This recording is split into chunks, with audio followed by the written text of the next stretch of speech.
Welcome to the Vintage Vibe. Hey, how are you? Thanks for joining. And today we pulled out all the stops.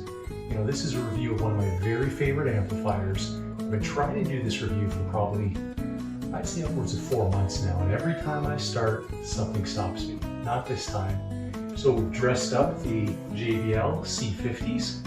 And if anything, they make a great dining room table.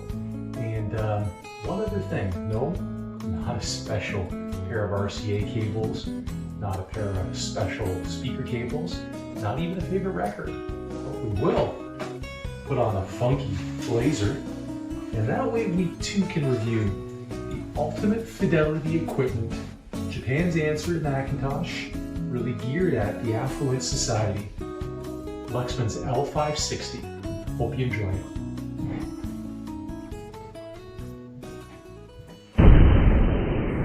Here it is, the myth, the legend, Luxman's Class A frying pan, the L560.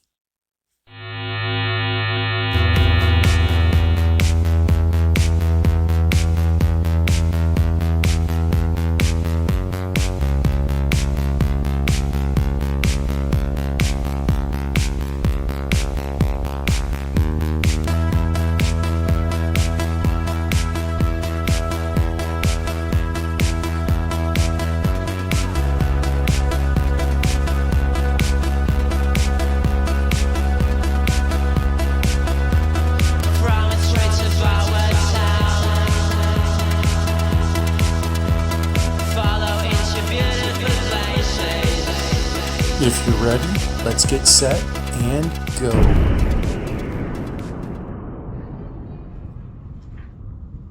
I want to tell you a little bit about Luxman before we get going, because I think it kind of starts here.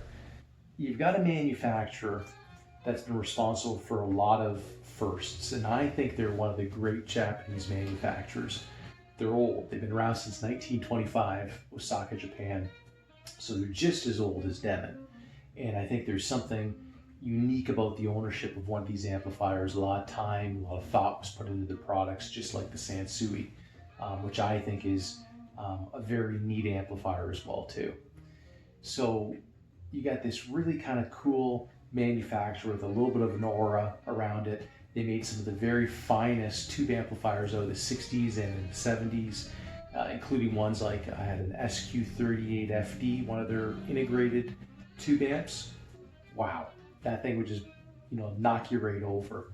It was also very hard to find tubes for it because they're unobtainable. They made a 50C10 or something like that, and it was only for that amplifier. Go figure. But their solid state amps were equally as special. Now, my very first L series was an L530. It looks very similar to a 550. It looks very similar to a 560. And they sound similar. The 530, I believe, was Class A up to about 20 watts, and then it would go Class AB.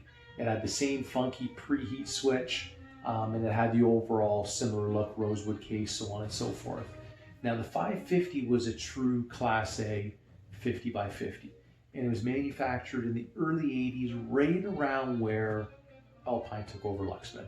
But it was designed prior to Alpine, so it's pre-Alpine for all intents and purposes, and no wonder it won awards right across Europe in the early 80s. It was the world's best amplifier at the time, or rated the world's best amplifier. And the 560 was really built on what they did fantastic so well in the 550, and they just kind of polished it. And the Japanese market is where they marketed it, and they were willing to pay a little bit more for a polished version of the 550. So let me share with you or show you a picture of the 550, and you've just seen the 560. We can do a little comparison and talk about what some of the differences are between those two amps before we get going, because the 560 really is a 550 upgraded.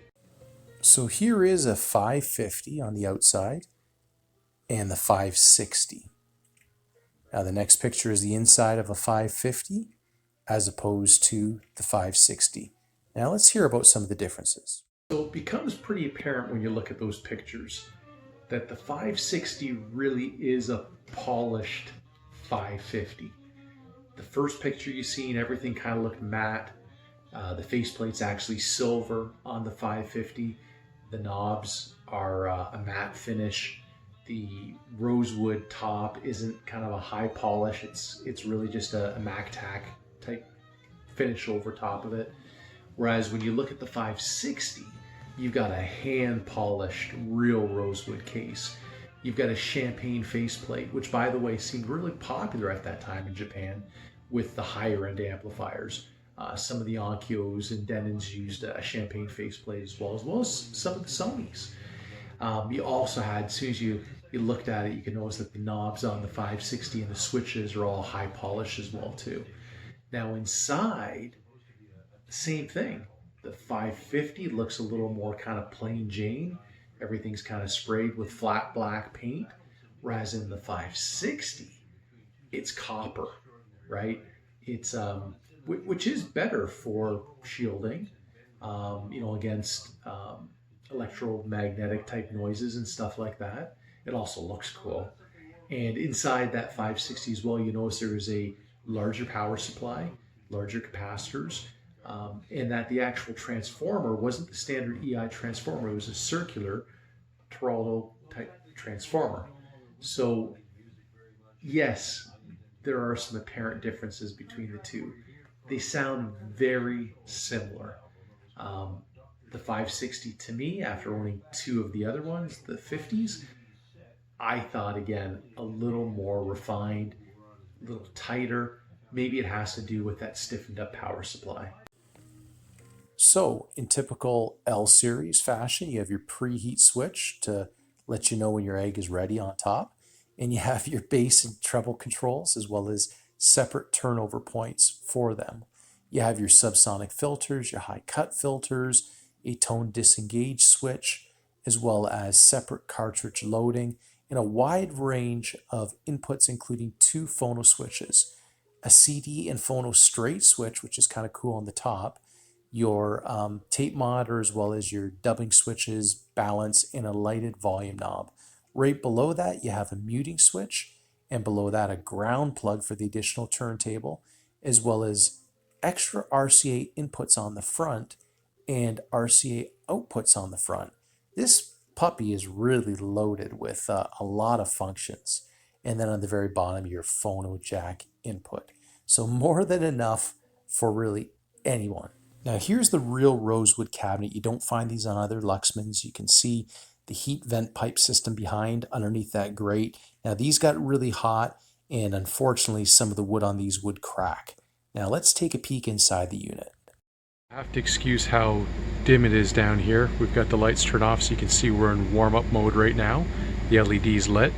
And when we look into the actual amplifier, you want LEDs. I mean, there are little lit up diodes literally everywhere inside this amplifier. I mean, it's like festive, like someone's decorated a Christmas tree here inside the Luxman.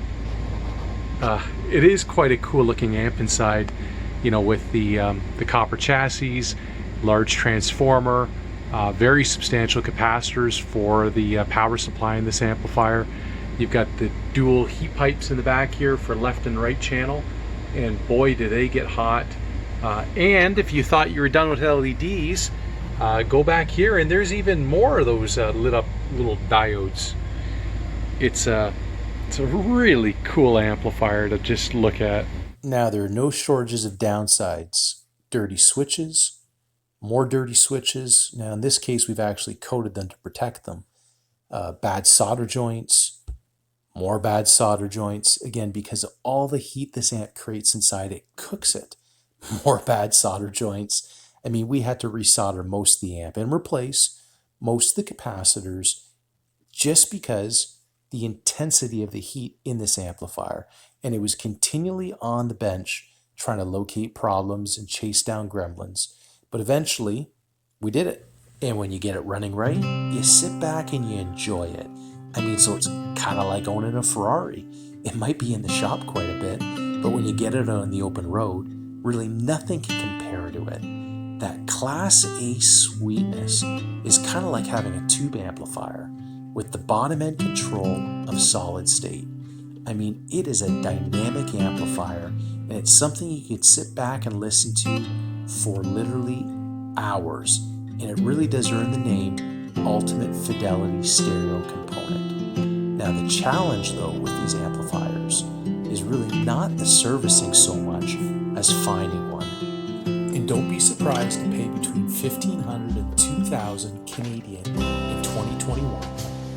So you might find yourself sitting in the fire quite a bit, just kind of staring into the embers waiting. So the next big question, is this an amplifier that's worth having in your vintage audio collection, worth the hassle? Absolutely. If you can find one and you can set aside a few dollars to do the maintenance and repairs on one, then you've got an heirloom piece of equipment that's probably going to only increase with value over the years. And at the very least, you're going to have something you can sit down, put on your favorite jacket, and enjoy the music. Thanks for joining us today on The Vintage Vibe. Don't forget to like and subscribe.